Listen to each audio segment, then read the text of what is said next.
Social मीडियावर presence वाढवायचे, social मीडियावर यायचंय, कॅमेऱ्यासमोर बोलायचे, लोकांचे इंटरव्ह्यू घ्यायचे, नाही ते प्रश्न विचारायचे, स्वतःला सिद्ध करायचे की मी काय आहे दाखवायचे जगाला.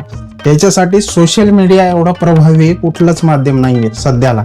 तर त्याच्यासाठी मनातली जी भीती आहे, ती अनसिक्युअरनेस आहे, ती कशी काढावी मला पण होती. मला पण खूप धांदल उडून जायची, हातपाय थरथर कापायचे माझे. माहित नाही मी कॅमेऱ्यासमोर राहायचो, इतर कुणीच राहायचं नाही आजूबाजूला, मला कुणी बघायचं नाही, मला कुणी ऐकायचं नाही, तरी माझ्या मनामध्ये भीती होती मी काय बोलू, मी काय करू. आता पण मला थोडंसं रेस्टलेसनेस आहे, भीती आहे, पण तेवढं नाही जी मला सुरुवातीला हे काम करण्यापासून रोखत होती. मी स्वतःवर काम केलंय, थोडंसं स्वतःकडे लक्ष दिलेलं आहे.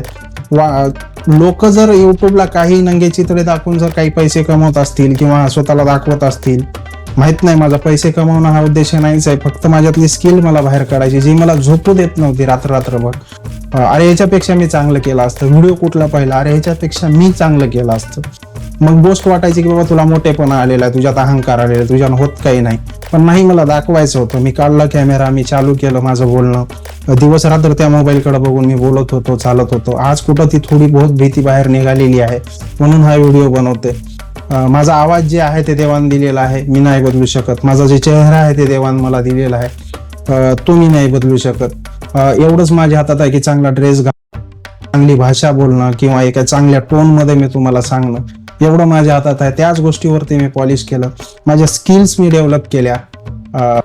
मी अजून काय चांगलं करू शकतो मी जास्त लक्ष दिलं. मी इतरांकडे ध्यान न देता मी माझ्या कामामध्ये लागलो आणि आज 8 ते 10 दिवसामध्येच माझ्या चॅनलची चांगली ग्रोथ होत आहे. 400-450 सबस्क्रायबर झालेले आहेत. तुम्ही असाच सपोर्ट करत राहा. तुमच्यासाठी क्वालिटी कंटेंट आणणं माझी जिम्मेदारी आहे. सोबत राहून चांगलं काम करूया, चांगली कम्युनिटी बिल्ड करूया आपण मराठीमध्ये भाषेमधून, आणि नक्कीच त्यासाठी तुमचा सपोर्ट माझ्यासोबत राहू द्या. दुसरी गोष्ट एक सांगायची याच्यामध्ये आहे, कुठलंही हेवी मटेरियल किंवा कुठलाही हेवी कॅमेरा, कुठला हेवी माईक किंवा कुठले हेवी लाइटिंग वगैरे घेऊन आपल्याला हे काम करायचं नाही. आहे त्या ह्याच्यामध्ये पहिलं स्वतःला पॉलिश करा. मी नेमकं काय करू शकतो कॅमेऱ्यासोबत, मी नेमकं त्या माईक सोबत काय करू शकतो, हे पहिलं आजमावा. डायरेक्टच गेलं घरी आणि बऱ्यापैकी बजेट ह्या सगळ्या इन्स्ट्रुमेंटसाठी लावले तुम्ही, काही गरज नाही. व्हिडिओ एडिटिंग ही मोबाईलवरून पण होऊ शकते, त्याच्यासाठी PC लॅपटॉप घ्यायची गरज नाही.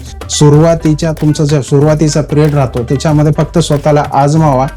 काय नेमकं पब्लिक म्हणते, काय नेमकं माझे सबस्क्रायबर फॉलोअर म्हणतात, या गोष्टीकडे थोडंसं चांगलं लक्ष द्या. अचानकच जाऊन लाईट घेतली, माईक घेतला, स्टँड घेतलं, DSLR घेतला, भारीचा फोन घेतला, आयफोन घेतला, असं करू नका. जे आहे तुमचा कसा जरी फोन असेल त्याच्यामधून पहिलं स्वतःला आजमावा, त्याच्यासमोर बोलायचा कॉन्फिडन्स आणा, त्याच्यानंतरच ह्या गोष्टी द्या. माझ्या किती दम आहे, लोक किती पाहत आहेत मला, आणि किती लोक त्या व्हिडिओवर नजर लावून बसलेले आहेत, ह्या गोष्टीकडे तुम्ही लक्ष द्या.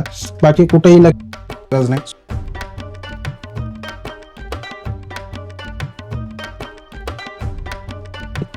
चालू करू शकतो का? हा, नक्कीच. तुम्ही जर स्टुडंट समोर शिकवू शकता तर एक कॅमेरा किंवा मोबाईल समोर ठेवून नक्कीच शिकवू शकता. ज्यावेळेस तुम्ही घरी होम ट्युशन घेता त्यावेळेस एक कॅमेरा लावून ठेवा, एक माईक लावून ठेवा आपल्या कॉलरला आणि चालू करा शिकवणं. स्वतःला बघा पहिले की मी काय नेमकं शिकवू शकते किंवा शिकवू शकतो, मी कसं दिसतो त्या स्क्रीनवर, मी कसं दिसतो त्या मोबाईलवर, मला काय इम्प्रूव्हमेंट केली पाहिजे, ह्या गोष्टीकडे सुरुवातीला लक्ष द्या. काही गरज नाही डिजिटल बोर्ड घ्यायची आपल्याला, काही गरज नाही हे वाले इन्स्ट्रुमेंट घ्यायचे आपल्याला. साधं तुम्ही बघा कुठे युट्यूबवर जा, ज्यांची सुरुवात झालेली आहे ना ते एक व्हाईट बोर्डवरच झालेली आहे, मार्कर आणि व्हाईट बोर्ड, ह्याच्यावर तुम्ही सुरू करा. कंटेंट जर तुमच्या शिकवण्यात असेल ना तर तुम्हाला गरज नाही DSLR कॅमेऱ्याची किंवा मोठ्या डिजिटल बोर्डची किंवा अजून काही तुम्हाला पाहिजे त्याची. तुमच्यात जर शिकवायचं आहे तर तुमची नक्कीच ग्रोथ होणार आहे. फक्त सुरुवात करा, एक स्टेप पुढे टाका, टाकल्यानंतर तुम्हाला गोष्टी समजत जातील.